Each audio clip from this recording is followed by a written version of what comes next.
অধিকাংশ সাংসদের দাবি দল চলুক ও মমতা বন্দ্যোপাধ্যায় প্রধান উপদেষ্টা থাকুন, দাবি করেছেন সুদীপ বন্দ্যোপাধ্যায়। সেই জন্যই এদের সঙ্গে থাকতে সিদ্ধান্ত নিলাম। তৃণমূলের বিদ্রোহী ব্লকে যোগ দিয়ে বললেন সুদীপ বন্দ্যোপাধ্যায়, আমার নেতৃত্ব দেওয়ার ইচ্ছে নেই। প্রথম থেকেই কাকলি ঘোষ দস্তিদার খুব উদ্যোগ নিয়েছে।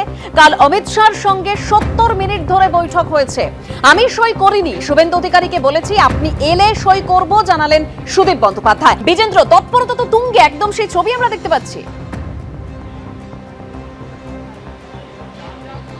দেখো, এখন কনফার্ম নিউজ হয়ে গেছে। কিছুক্ষণ আগে আমাকে একজন আধিকারিক স্পিকার অফিসে যিনি রয়েছেন তিনি জানিয়ে গেছেন কি 20 জন সাংসদ আজকেই আসবেন এবং স্পিকারের সঙ্গে তারা দেখা করবেন। তারা সময় চেয়েছেন, তবে কখন তারা আসবেন তিনি সেটা বললেন না।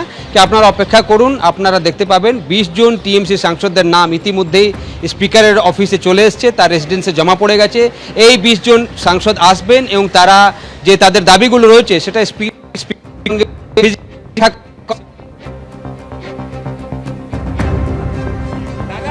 জানাবেন।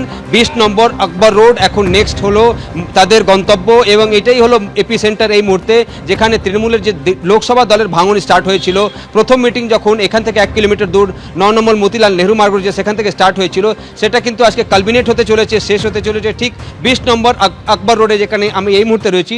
এবং 20 নম্বর আকবর রোডে তৎপরতা রয়েছে। এখানে সংবাদ মাধ্যম কোথায় থাকবে সেটার অ্যারেঞ্জমেন্ট করা হচ্ছে, পুলিশ ব্যবস্থা করা হচ্ছে, বাকি অ্যারেঞ্জমেন্টগুলো এখানে করা হচ্ছে কি যেন এখানে পরিস্থিতি ঠিকঠাক থাকে যখন সেই 20 জন সাংসদরা সেখানে আসবেন। তারা আর কিছুক্ষণের মধ্যে আসতে পারেন, তবে এই মুহূর্তে যেহেতু তারা মতিলাল নেহরু মার্গে আছেন, যখন তারা সেখান থেকে বেরোবেন একটা অ্যালার্ট আসবে এখানে 20 নম্বর আকবর রোডে কি তারা যেন এখানে পৌঁছচ্ছেন কিছুক্ষণের মধ্যেই। সেই প্রক্রিয়া এখনও স্টার্ট হয়নি, তারা এখনও ভূপেন্দ্র যাদব বাড়িতে রয়েছেন এবং এই 20 জন সাংসদ এখানে আসবেন, ফিজিক্যালি মিট করবেন স্পিকার ওম বিড়লাকে। তার কারণ হচ্ছে কি এটা এই কর্মসূচিতে ছিল আগামীকাল অর্থাৎ সোমবারের জন্য রাখা হয়েছিল, কিন্তু কোনো একটা কারণে সময়টা এগিয়ে আনা হয় এবং স্পিকারের আজকে যে কর্মসূচি ছিল ইউপিতে যাওয়া, ইস্টার্ন ইউপিতে বালিয়াতে, সেটা আজকে সকালে যখন ক্যান্সেল হয়ে যায় তারপর থেকে ইঙ্গিত পাওয়া যাচ্ছিল হয়তো এই বিদ্রোহী সাংসদরা টিএমসির তারা আজকেই স্পিকারের সঙ্গে দেখা করবেন।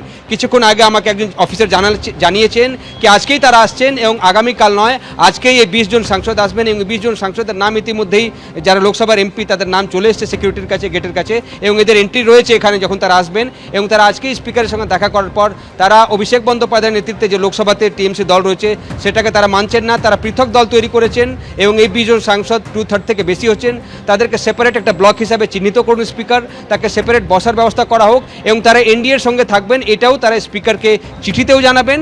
এবং আজকে তারা যখন দেখা করবেন চিঠির মধ্যে তো রয়েছে তারা ভার্বালিও স্পিকার সাহেবকে এটা জানাবেন। এবং সুদীপ বন্দ্যোপাধ্যায় যেটা বলছিলেন কি সুদীপ বন্দ্যোপাধ্যায় কি নেতা হবেন, সুদীপ বন্দ্যোপাধ্যায় জানাচ্ছেন কি 2014 সালে যখন 34 জন লোকসভার এমপি ছিলেন তখন তাদের নেতা ছিলেন, সেটাতে তার কোনো আগ্রহ নেই। যেহেতু বেশিরভাগ এমপিরা চাইছেন কি মমতা বন্দ্যোপাধ্যায়কে প্রধান উপদেষ্টা রেখে একটা পৃথকভাবে কাজ করা হোক, সেটাতে তিনি সাড়া দিয়ে এসছেন। তিনি সই করেননি, যে কথা চলছিল গতকাল তিনি সই করেছেন, তিনি গতকাল সই করেননি, তিনি আজকে সই করবেন। তার যুক্তি হলো তিনি চাইছিলেন কি শুভেন্দু অধিকারীর উপস্থিতিতে তিনি সই করবেন, সেই ক্ষেত্রে তিনি গতকাল সই করেননি কিন্তু আজকে তিনি সই করবেন এবং তার সইর পর আজকে এই সাংসদরা সেই চিঠি নিয়ে চলে আসবেন 20 নম্বর আকবর রোড, স্পিকার ওম বিড়লার সঙ্গে দেখা করবেন এবং তাদের যে দাবিগুলো রয়েছে সেটা লিখিতভাবে জমা দেবেন এবং ভার্বালিও স্পিকারকে জানাবেন ফিজিক্যালি প্রেজেন্ট হয়ে। এবিপি আনন্দ, এগিয়ে থাকে, এগিয়ে রাখে।